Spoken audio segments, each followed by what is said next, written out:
It's 39 days to election 2020. Hello and welcome to Election Brief with me, Araba Kumson. Now, coming up in today's bulletin, lawyers for Vice Chairperson of the NDC, Alhaji Said Sinari, who is being interrogated by the police for allegedly distributing weapons to foment trouble in the upcoming election.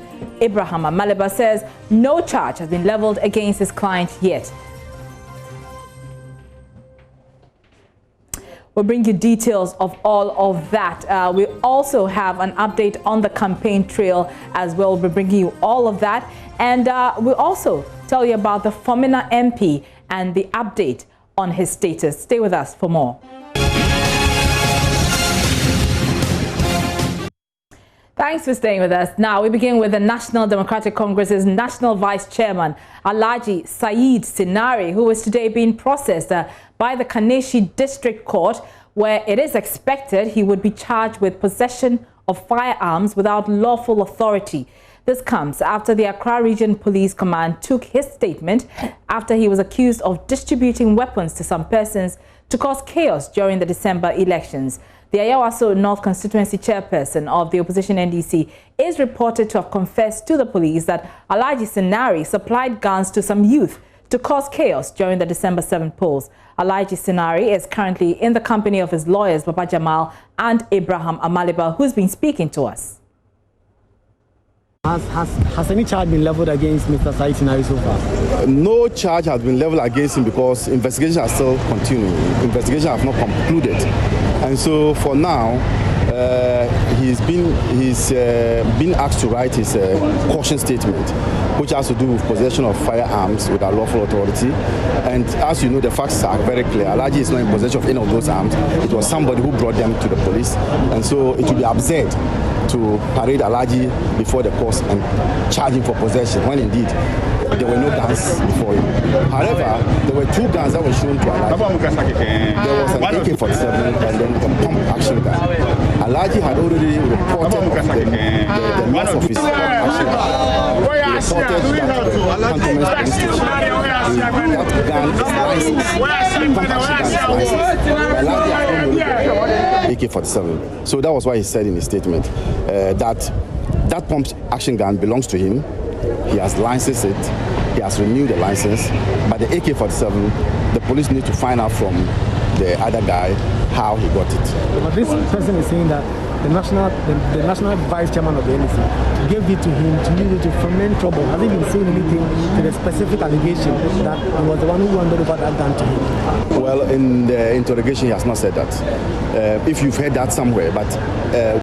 So you heard that, the voice of Abraham Amaliba. He's lawyer for Alhaji Said Sinari. Mr. Sinari himself has dismissed the allegation, describing it as, quote, malicious and politically motivated, end quote, by his opponent.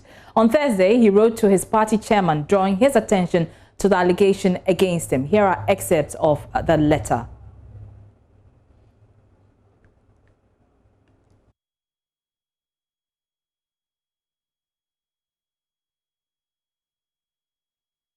We'll bring you details of that letter later, but my colleague Kweku Asante is following this story. He joins me via Zoom. Kweku, bring us up to speed on this developing story. Kweku, if you can unmute your microphone, we can't hear you. Hello, Araba, can you hear me now? We can hear you now. Well, so I'm currently at the Kaneshie District Court 2, where Mr. Alhaji Said Sinari will actually be arraigned in a few minutes' time. He's actually being sent into the court at the moment.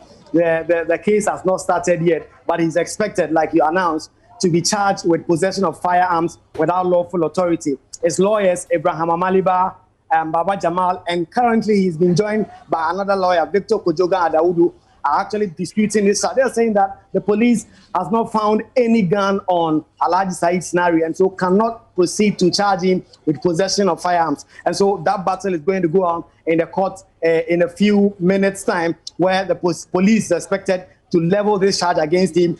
And the lawyers are expected to plead that this charge cannot be leveled against him. And so they are pleading for a bail. Currently at the court, some ND supporters have massed up here. There's also very increased police presence here. And so far, we are waiting to see what exactly the charge officially will be read to the court and what exactly the bail response will be from the court.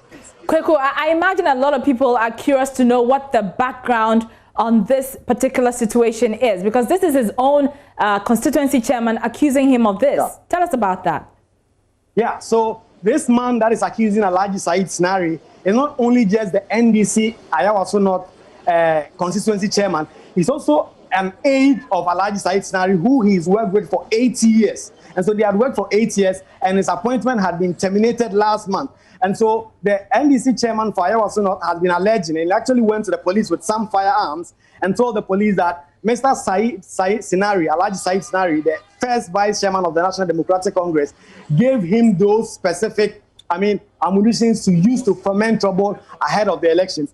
Just because of that, Alhaji Said Sinari himself reported to the police, and his statement was taken and has currently been taken here. He actually been brought here to the Kaneshie District Court 2, where he's suspected to be arraigned. A charge is supposed to be read before the court, and his plea will be taken, and then a bail arraignment will be made, as in what Mr. Kojogo Adewuda and the legal team has been telling us, that they are going to plead for bail before the court rises. And actually, if you, I was at the court premise a while ago before I came down to make this interview, and Alhaji Said Sinari has bowed down in the court all throughout the proceedings, although the specific case involving him has not been announced by the court yet, it has not been started yet, but he's bowed his head down throughout the proceedings so far in court. Araba.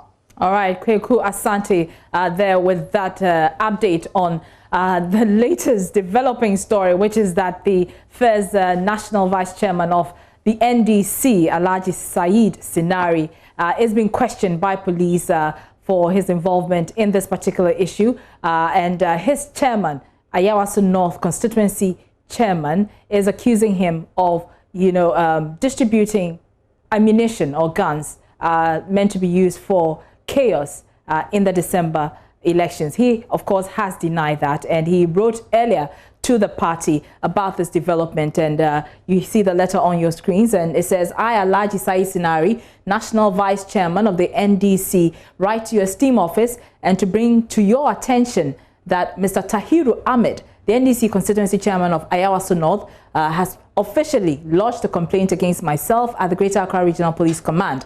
Mr. Tahiru Ahmed has been my permanent employee for the past 8 years until last month, when his appointment was terminated, as I had enough suspicion that he is a mole for the governing party. According to his accusations filed with the police and the AK-47 gun produced, I gave him those guns to be used in the northern region during the national elections on 7 December 2020 to intimidate MPP voters. This singular action, initiated at this time, confirms my suspicion that he was working against the party's interests and intends to bring myself and the party's name into disrepute. It is my prayer that disciplinary procedures are immediately initiated against him and excluded from party strategies. Please accept, Honorable Chairman, the assurances of my highest consideration. So that was a letter Alhaji Said wrote to Chairman of the NDC, Samuel Ofosu Ampofo. And stay with the station. We'll be bringing you the latest developments on this particular issue. Now, the Member of Parliament for Fomena, Andrew Amwako Esiama, says he's not leaving the 7th Parliament. This is despite a request by the New Patriotic Party to the Speaker for him to be kicked out. MPP General Secretary John Buedu says the party has asked the Speaker to declare the seat vacant after the MP was sacked over his decision to run as an independent candidate. Mr. Esiama tells JoyNews no official communication on his removal from Parliament has come to his notice, and he remains a member of the majority side. He tells Joseph Opoku Gakpo nothing will make him change his decision to run independent, and he will win 70% of votes in Fomena come December 7. Oh, everything is okay. The campaign is going well. Everything is over. And everything is over. Yes. There's a lot of appeals to you. We told the President, Kennedy Japan, others are intervening, asking you to step down. Well, I think it's belated. The notice of pull has come. My name is there. I'm part of them. If they have sacked me, I'm still part of them. So don't worry. I'm winning for them. I'm winning for the parties. Don't worry. In fact, they say they've dismissed you from the party. Well, they have dismissed me, but I'm still in. I'm winning for the party. How can you continue belonging to a group which says we've made you an outsider? Well, they are saying they have dismissed me. But I am telling you, I'm winning for the party. You see, you people, you media men, I've had a lot of discussion about this particular issue. Please, let me have a bit of my peace. Let him say one thing. Let him say one thing. Let's turn our attention on Kumasi, and the circuit court there has remanded an NDC activist and 2 others into police custody in connection with robbery investigations. Audu Sule, aka Scorpion, and the 2 others have been charged with conspiracy to commit robbery and robbery. The 3 were part of some 10 men whose arrest in a police raid in front of the office of the Asawase MP Muntaka Mubarak sparked protests from the MDC at the weekend. Prince Appiah followed proceedings today and has come through with this report. The 3 were arrested after the police raided the office building of the Asawase MP Muntaka Mubarak. Family members and party sympathizers thronged to the Kumasi Circuit Court on Tuesday morning for the proceedings. There was also heavy police presence at the premises of the court presided over by Her Lordship Jacqueline Avotri. Her Lordship Avotri did not take the plea of the accused, though the accused lawyer says the prosecutor failed to back his claims with facts. Anis Mokhtar Muhyiddin is lawyer for the accused. What originates or invokes the jurisdiction of the court is always the charge sheet, together with the facts as accompanying it. Now, if you have come to court with the charge sheet ready, duly filed, as you can see from the charge sheet as we exhibited in court, duly filed, together with the statement of facts attached to it, and the prosecution still says they're not ready to take the plea of the accused persons. In my view, that is very regretful. And it smacks of nothing other than a deliberate ploy calculated to still keeping the accused persons and denying them, their liberties. Meanwhile, MP for the Asawase constituency, Muntaka Mubarak, believes this is politically motivated. I was shocked to go to court to realize that no charges have been leveled against them. I mean, against Audu Sule, that's a Scorpion.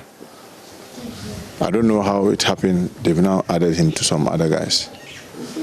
And on the sheets, they're talking about armed robbery, yet they are in court, and they tell the court that they are not ready to charge them. And I see the court allow them to keep them for 2 more weeks. I feel sad, but who am I to challenge the discretion of the judge? I would say that this is purely politically motivated. I mean, nobody can convince me otherwise, because they need to then prove beyond reasonable doubt that truly some crime have been committed. The accused will reappear on November 11. Prince Appiah reporting. You're still here on Election Brief. Now, disqualified independent presidential aspirant Kofi Koranteng has tasked the Electoral Commission to digitize their way of letting presidential aspirants file their nominations. Kofi Koranteng, who was disqualified by the Electoral Commission in his bid to contest the 2020 election, said he didn't forge any signatures. Now, as you know, the EC had made that claim against him, and they say they have forwarded this to the police CID for investigations. Well, he's contesting that. Earlier today, he's been addressing the press, but today he is in our studio to talk more about this. Mr. Koranteng, you're welcome. Hello, how are you doing? I'm doing very well. I imagine you must be so disappointed because you were so eager to contest the December 7 elections, when the first time we spoke. That's correct, but we disappointed in the system. We're not disappointed in our bid because it's not over yet. We're still fighting to get us on the ballot. So we are hopeful that we're going to. Did you say you're still fighting to get on the ballot? That's correct. Because what we hear from the EC is that you allegedly forged your signatures. That has been forwarded to the police CID for investigation. First of all, how do you react to that? Did you forge those signatures? I mean, of course, it's as ridiculous as that sounds. I mean, who goes out, who travels 3,000 miles, right, comes to Ghana and forges signatures on your nomination forms. That's ridiculous. I mean, nobody did that. What happened is, as we were told by the EC, was there were duplications in entries on our forms. Same entries on our forms showed up on the CPP side. And when we got to EC and they showed that to us the first time, what we did say was, because Ivor Greenstreet, who's a great friend of mine, he sat next to me with his catalog, party catalog, with all the names of his executives in the Western North region. And the names tallied with the names on my forms. How that was, we yet to find out. But that's the question on everybody's lips. How did that happen? Well, this is why we're saying that the EC should be helping us find out who the culprit is. Because who now, just so you get the true picture, 19 entries, all CPP candidates, all CPP executives. Out of 64,000 registered voters in the Western North, we could not find anybody else but just, you got to be CPP candidate, rep, and not only that, you have to be an executive.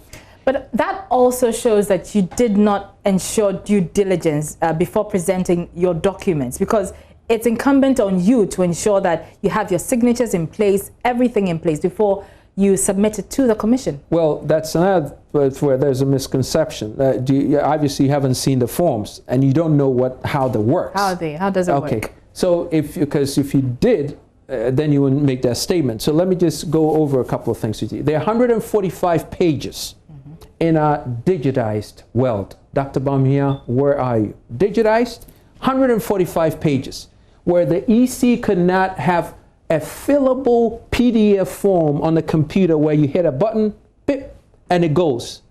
You have to fill 145 pages and then make 3 extra copies. So you have 4 copies. No wonder all our trees are disappearing, right? All that paper. So now listen to this. And they almost follow you with a scalpel to make sure that you don't cross a T, you don't dot an I, hey, you're disqualified. What kind of process is that? In an electoral commissioner where you should be helping people, prepping people, developing people, leading people to get into the arena of democracy. I understand you. So mistakes are expected. You are expected to be diligent, but mistakes are expected. Did the EC give you an opportunity to correct your mistakes? They gave us an opportunity Saturday afternoon to go and correct and be back Sunday morning, which we did. We came and they said, we're not going to accept your forms. So you've been disqualified and your matter has been taken up by the police CID. Have you been invited to the police CID for interrogation? Not yet. I'm waiting for it. You're waiting to be invited? I'm waiting to be invited, of course, to find out why they invited me. They should be getting in contact with this EC to find out who the culprit is.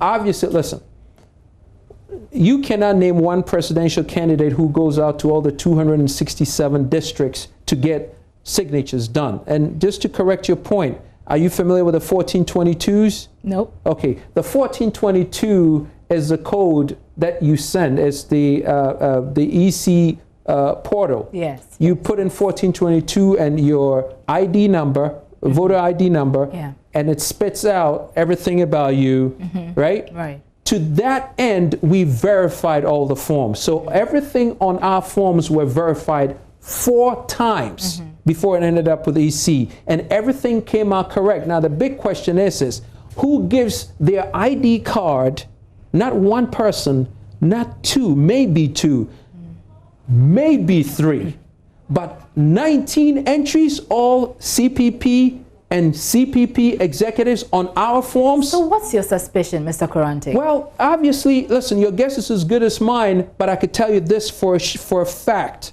Guaranteed. We didn't do that. So who did it? Well, that's what we are saying, that the powers that be, the EC, should be aligning with us, working with us to find out who did it so they could prosecute them. I see. You see, but this is what blows my mind, that the EC is so quick to disqualify us on something. They are criminalizing us. We are the victims. Something like this has happened to us where, hey, they should be coming together to help us fix this thing so we could get back on the ballot. Oh, they're quick to get out of here. Okay, let's talk about the problem which has brought us to this moment. The fact that the EC is accusing you or your party or whoever is following you of manipulating the process by forging signatures. And as it is, what we are told is that you forged signatures of CPP members. Isn't that the case? Well, they say that the form, well, yeah, allegedly. Go ahead, Allegedly. Okay, so you said the EC gave you the opportunity to correct the mistakes on Saturday. Correct. And submit the forms on Sunday. Correct. Did you do that? Absolutely. And so how come you were disqualified again? That would be a question you need to ask Ms. Mensah and her commissioners. So are you telling me that you corrected the anomalies by removing the CPP names and putting names of people who endorsed you? We got with our reps, and that very night we got a car to come around to the city with new entries. And we got the signatures and we submitted it the next morning at EC. But Dr. Serbour says, no, incidentally, should you know, this is the same Dr. Serbour who made an excuse after EC made 84,000 duplicated entries on the EC registration forms. They came and spoke to the Ghanaian people and asked for forgiveness. We were going to fix this. September 23rd, you remember? You remember. So what happens? What is good for the goose is good for the gander. Suddenly, it's not good for Kofi Kranting. Oh my gosh. Ain't that something? Let's talk about what you're doing right now. You said you're still contesting the EC on this particular matter. What are you doing? We are hoping that the EC will come to the realization that this has been a true, perfect scenario of foul play. So you're not engaging this EC. You're just sitting down hoping that we engage in them. We send them a letter, which incidentally ended up on the media. They didn't even respond to us. They just felt the need to, hey, forget Kofi Kranting. Let's just talk to the media. Hey, listen, this has been an unfair treatment of us on the ballot. And I get a feeling they just don't want me on the ballot. Okay. So you feel like you're being unfairly treated by the EC? Absolutely. So you've written officially to them, asking them what exactly? To put me on the ballot and stop this. Based on what? Based on the fact that we didn't commit any fraud. I mean, who does that? I mean, honestly, everything aside, though, you would think that I will come to this point, go and put all the shekels that I have together, 100,000 CDs, and go just to forge signatures? Who believes that? Okay, maybe it was a mistake, as some would say or argue. You weren't diligent enough. Perhaps not. But I'm still curious to understand what you're seeking the EC to do, to overturn its decision, because we've been told by the Commission that they are preparing the ballots. And as far as they're concerned, they have 12 candidates on the ballot. Well, you're looking at the 13th one. How is that going to? Hey, what is that? Are you just going to conjure that? Are they just going to conjure that? No, we're not. But listen, listen. I think you see, this is what it's beautiful about a democracy. If you have honestly mistreated someone, dispositioned someone for an error you have made in judgment, this is an excessive abuse of discretionary power. Disqualify me because it's something we did not do. We don't even know how it happened. That 19 entries on our forms would be the same exact entries on the CPP forms. Doesn't that blow your mind? Who does that? If I were dumb enough to make a mistake like that, will I pick the same people on the CPP forms on my form? You know you have to investigate this. And for an electoral commission that talks about democracy and talks about how things ought to be done right, what we are saying is they need to go further. They should not just say, oh, we got to get Kofi Kranting to speak with CID. No, this is something they need to correct because there is a possibility it could happen again. All right. Now, be that as it may, we are somewhat 39 days away from the elections. That's correct. Are you very, very, very convinced that your name will be on the ballot? I am, and it should be. Why are you so convinced? I mean, what's the because basis we've for your done nothing wrong. Don't you understand? But the EC has not responded to your... So is it... Okay, so first of all, I think the doubt is in your mind. Oh, yeah, the doubt is in but you say you have officially written to the EC on this matter. You're not contesting them in court. You're not taking them up well, anywhere else? We're giving them a chance to correct, and if that doesn't happen, then of course council will step in. But I think this so is you're considering legal action if the EC does not. Well, at some point, obviously, because of the fact that this is so blatantly wrong on their side to disqualify us, that it's just so obvious we wouldn't even think the EC would even think twice about putting us on a ballot. This is not one person made an error and four. This is 19 entries, all of the same party and all executive members who happen to be on their sheets on our entries. There is something is up. Okay, all right. So you're waiting to hear from the EC Absolutely. on your particular concern. Okay, so as I said, 39 days to the election, we're not seeing you on the ground. I mean, your colleagues are crisscrossing the country trying to win the hearts and minds of Ghanaians. We don't see anything. Aren't you running out of time? Aren't you concerned at all? When you say we're not seeing anything, it's almost in terms of campaigning, in terms of selling your message. What is your message to the people? I can't even tell if you ask me today. Okay, so maybe we're not your favorite candidate, but if everybody who is following us knows that, listen, we talk about the new vision for Ghana. We want to change Ghana. We want Ghana to work again. We want our unemployed youth to get jobs from manufacturing, from factories. We want law and order to work. We don't want foreigners just coming into our country in droves and disrespecting our people, our land, and everything we stand for. They've taken over this land. And one of the big things I stand for is for us to be able to seize back this country and put it in order. They're selling this country away, and you know that. We don't have a national development plan. Until we have that, this jokers of manifesto, the paper they call manifesto, it's not going to work. Okay? Manifestos is not what we build for. We build for a national development plan. We need a long-term vision, 20, 30, 50-year plan for Ghana. And we need people who have a science-based, data-driven, human-centered consciousness to leadership. Till we get that done, Ghana is not going to go anywhere. And you know that. That's why we still have the filth that we have around the country. All right. Okay.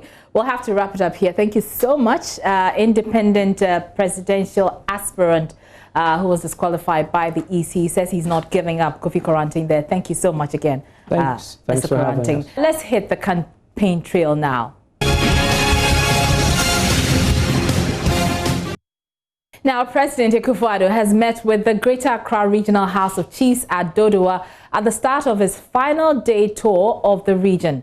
Presidential correspondent Elton Bobby joins us live with the latest. Elton, update us on the status of the president's tour. So, Abba, we are back on the road. Currently at East Legon, we are heading towards Medina. And in Medina, there is a debate of chiefs and people in the honor of the president. But before getting here, we were at Dodowa. Dodowa is the official meeting place for the Greater Accra Regional House of Chiefs. That's where they have their offices. So all the divisional chiefs met there to welcome the president. And just as it's been since he started the tour of the regions, he's always touched base with the Regional House of Chiefs to update them on progress of work done by his government in each of the regions. So here in the Greater Accra region, President Akufo-Addo told the chief that he is undertaking almost 900 development projects in the region. They've completed over 400, and over 400 still underway in the areas of health, education, security, and the likes. But the chiefs had their own concerns. One is the age-old battle between the Ghana state and the state of Ghana, the government of Ghana, over the restoration of their lands back to them. And they made the appeal today again at the meeting with the president. President Akufo-Addo in his response said that he will set up a committee, but that committee can only come into fruition hopefully next year because of how many days the country has going into the December 7th general election. But he tasked the chieftaincy minister to, as a matter of urgency, start a consultation process to get the committee constituted.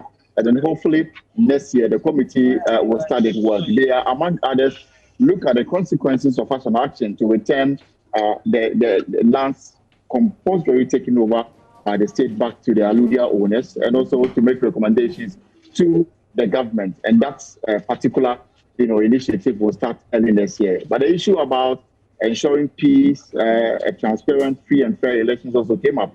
The president was quite clear that there will not be a repetition of the incident that took place at the Lodo over the weekend between the supporters of the MPP and the NDC. And he is working closely with the security agencies to ensure that the upcoming elections will be free, fair, credible, and transparent. And indeed, Ghana will again resume its rightful place among the Committee of Nations in terms of the promotion of democratic governance. And that is something that he is determined to uphold. So, it is going to be a very long day. Inspection of road projects across the capital. We've just left Adentan, currently at Medina, heading towards the Presbyterian Boys Senior High School, where he's expected to commission a classroom block. And then we'll head to La Paz, where he will meet with the traders to interact with them. And then again, just has been the slogan since the start of this particular tour, to remind them that he is back on the ballots and that he wants their vote to continue the good work that he's doing for the country.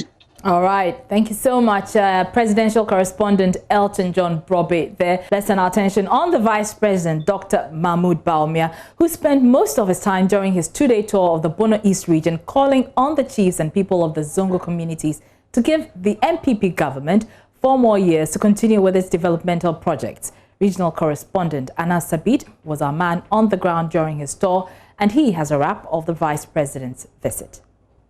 Vice President Dr. Mahmoud Bawumia began his 2-day tour of the Bono East region with a Deba of chiefs and people of Kajiji in the Sene East constituency. Here, Dr. Bawumia called on the people to change their voting pattern after voting for the National Democratic Congress for the past 24 years with little development. Since 1992, Sene East, MPP, but almost 24 years. And yes, sir, Yakojo Bakumu 24 years. Yakodijawo. Ukosa Jomnoa, Unya, and Faswo. Enti, I mean, this ready say, yes, sir, Jomno. Yako NTC Jomache. They catch them as an MPP Jomno, Dr. Bawumia then moved to the Atiwa Mountain municipality, where the New Patriotic Party had won once in the history of the constituency. He charged the people to retain the Member of Parliament for the area with an assurance that the next MPP government will build a district hospital for the people.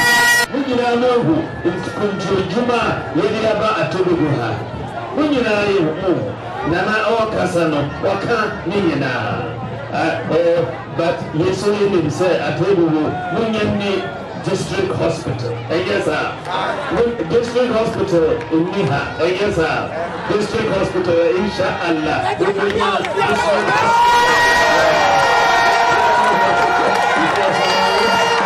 At the palace of the Amantin Traditional Council, the chiefs assured the Vice President of their support to the NPP in the December polls.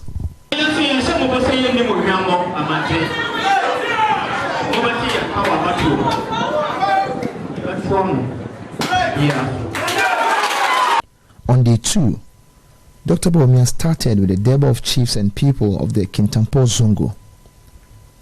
Chief of Wangara and Vice Chairman of the National Council of Zongo Chiefs, Nana Fainama II, lauded governments for its developmental policies and called for the fast track of some of the projects under the Zongo Ministry in the Kintampo municipality.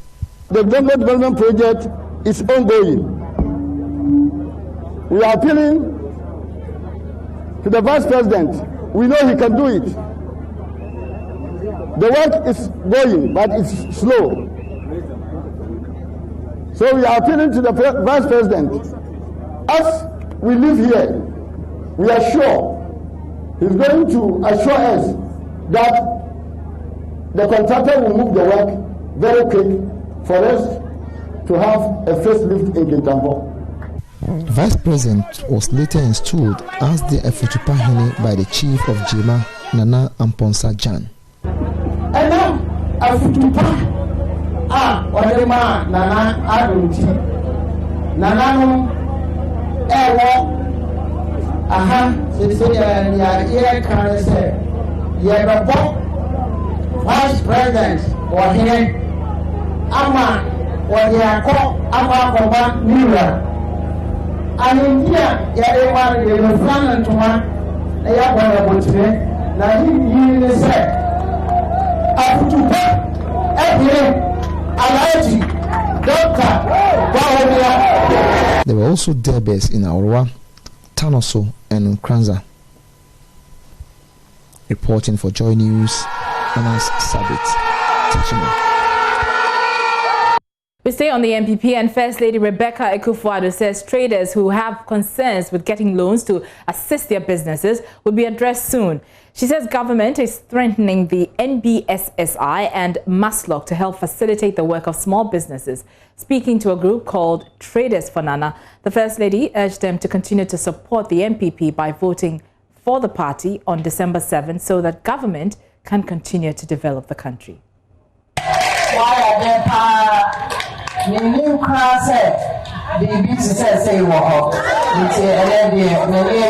You have done very well. I never knew there was a group like Traders for Nana.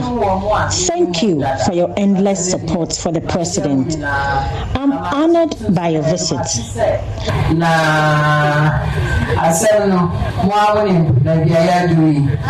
7 December, less than 2 months. As you already know, election is almost here. Let's go out in our numbers and vote massively for the Akufo-Addo government.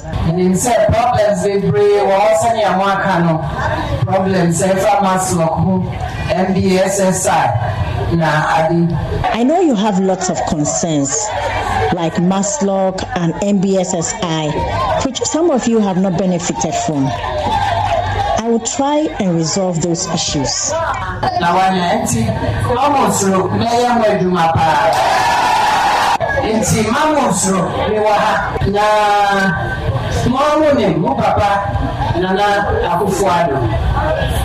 by 2016, when you can say, Sanya may was starting say, oh, yeah, why you be brave? One morning, 3 SHS to the end to me. As you already know, the president has fulfilled and is fulfilling the promises he made prior to the elections in 2016. You all know about the free senior high school, which has helped many families, as well as the planting for food and jobs policy.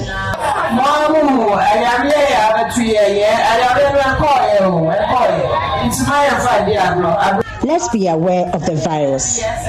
It is still in the system, so let's continue to observe all the safety protocols. Let's make it formal for Nana. That means you have to vote massively for Nana Akufo-Addo.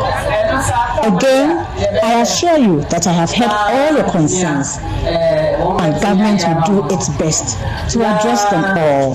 God bless you for voting for Nana.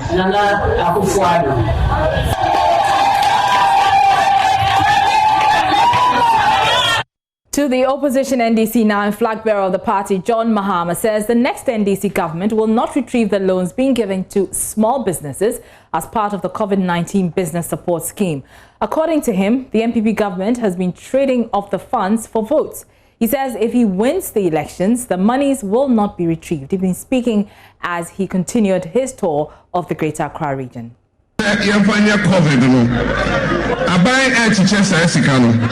Na yede ma omo party executives ni aka na omo de ma ye maame mu adwadefo ni omo mu digwa no yede ma wa ye se nanado si ye ma obosie na se woto abama nanado a ye nje bosia ni biom ebe ya odia enso se jomama ba obeje sikana sa efi mu ho sa politics no emmoa ebi se sikana omo chenumpo I may and I'm to stabilization fund and yade etu.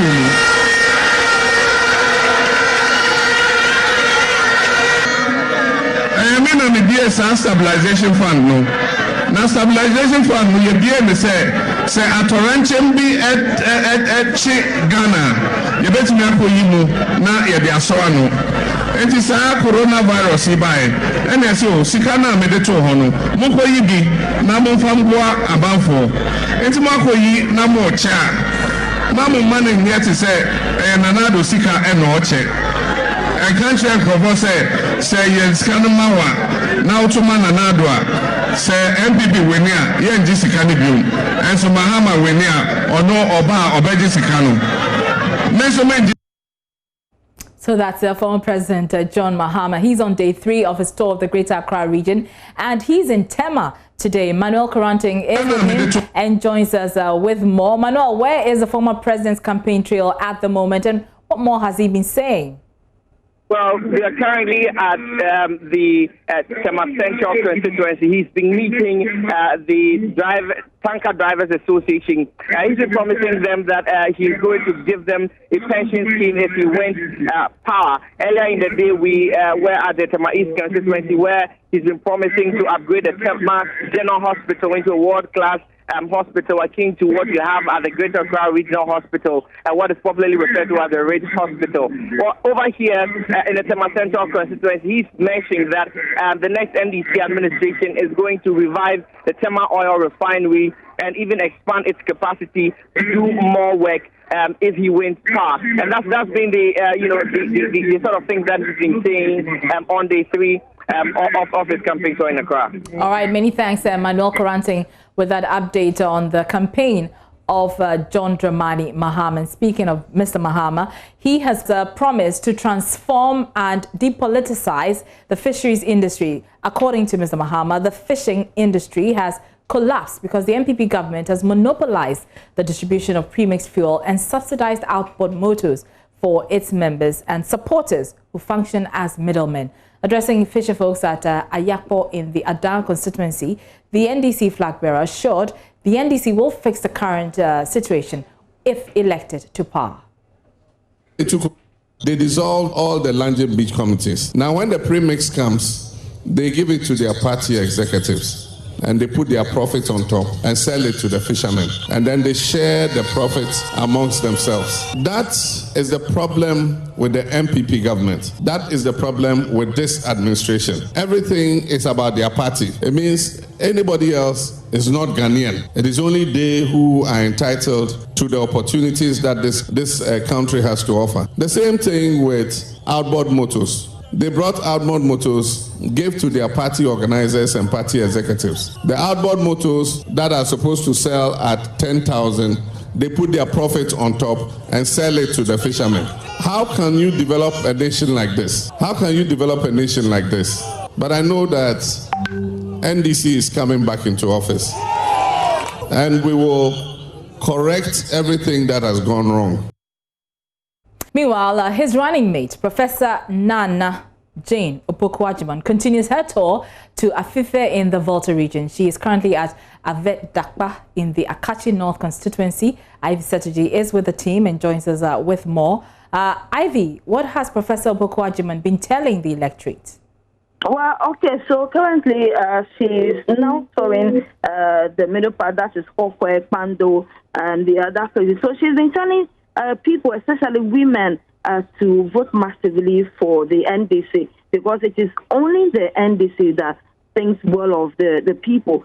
She said that because the former president respects and loves women and know the value of women, that was why he selected her as her running mate. So she wants all the women to talk to their families to vote massively for the NDC so that she can become the vice president and then bring lots of development to them. She said that a lot of developments that the Volta region witnessed were by the NDC, that when you talk about schools, when you talk about hospitals and all those developments, it was done by the NDC. And so there is a need for the NDC to come back to power to continue with all these developments. She said that they need peace in the country. Ghana needs peace, and it is only the NDC that can give peace or bring peace to Ghana. So Ghanaians, or especially the Volta region, should not make the mistake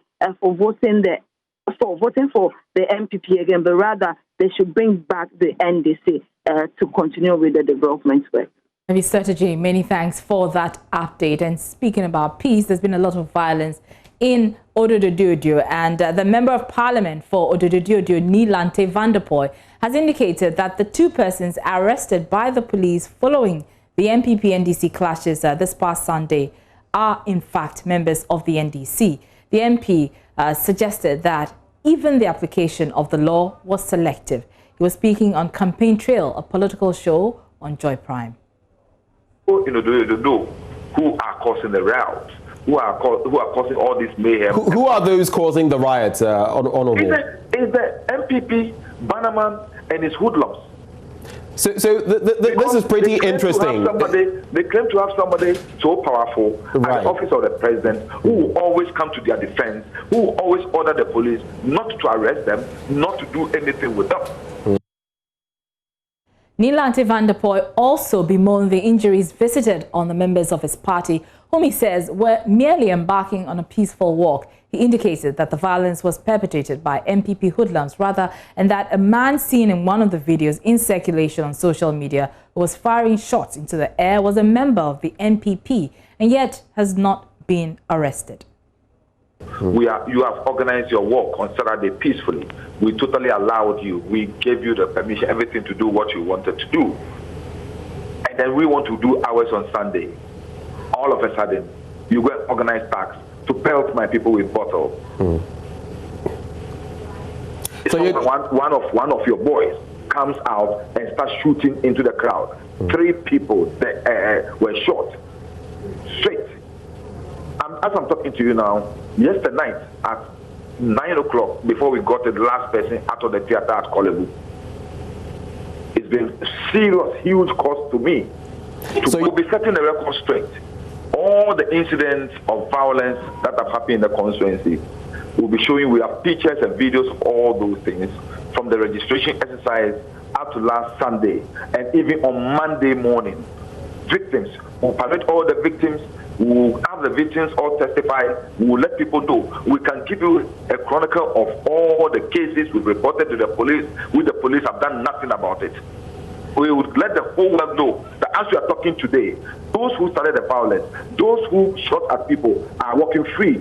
And our boys, 2 of our boys have been arrested and kept in police cells since yesterday. So you can confirm that those who were arrested were members of the NDC? Yes, our best party. Well, the MP for Odododio also rejected all accusations of complicity in the happenings of this past Sunday's event and leveled against him by his political contestant in the constituency, Nilante Bannerman of the MPP. And he says that everything Mr. Bannerman had said about him were lies, and that it was rather he, Mr. Bannerman, who was fomenting trouble among the people. You're still watching Election Brief with me, Arbor Kumsi. We're taking a short break. Don't go away. There's more.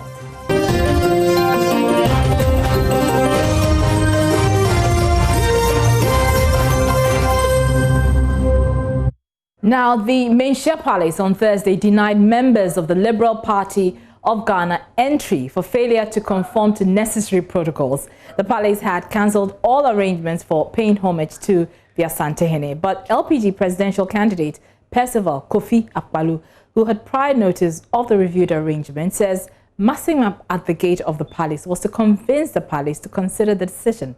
Nanaya Ojima walked with the party and filed this report. The gate of Menchia Palace is always opened to all, irrespective of political colors. But on Wednesday, the Liberal Party of Ghana was locked out by security details at the seat of the Asante King. Leader of the group, Percival Kofi Akpalu, however, says he was not surprised at the turn of events. We were supposed to come last Friday, so they called us late to inform us that no, we should move it to Wednesday. So we got there. No, we got here last night, and then the personal secretary to Otumfuo called me and said it's not going to be possible today because of some traditional performances that they have to do. So, but the people have been organized already. We've all come all over from Accra and to here. So it would have been, not appropriate not to go there. So we started to go there to see if maybe they might look at it and say, okay, come. Hundreds of LPG supporters marched through the principal streets of Kumasi. They held placards with campaign messages and shared policy documents with the electorate. Mr. Akpalu, who is on a nationwide tour, expressed satisfaction with the acceptance of the party's campaign message. Everywhere we've gone, they've received us very, very well. And we are 100% sure and certain that at the end of the day, we win the elections. Party members who joined the march are optimistic of their chances in the December 7 elections. Way back, completed SHS. We stay home, no work to do. Yeah. So we just want to find work to do. So we just want to vote to Kofi Ampadu. That's why we are here. We have the courage, we have the possibility, we have the boldness to have the seat for Ghanaians as LPG people. Me tema central na matana na me NDC youth organizer ho but me tie Kofi Akpalu me hwe no call message na me say man yi or talent ma Ghana for. And indeed, I'm Marba Kumson, and that's how we end the show. But before we go, an update on our top story, the story we brought you about the NDC Vice Chairman, Alhaji Said Sinari. We do understand that the police have withdrawn the charges against him. He was earlier charged with possession of firearms without license. Our understanding now is that those charges have been withdrawn. Stay with this station for updates on this particular stories and more. There's more stories on my Joy Online. I'm Marba Kumson. Have a good afternoon.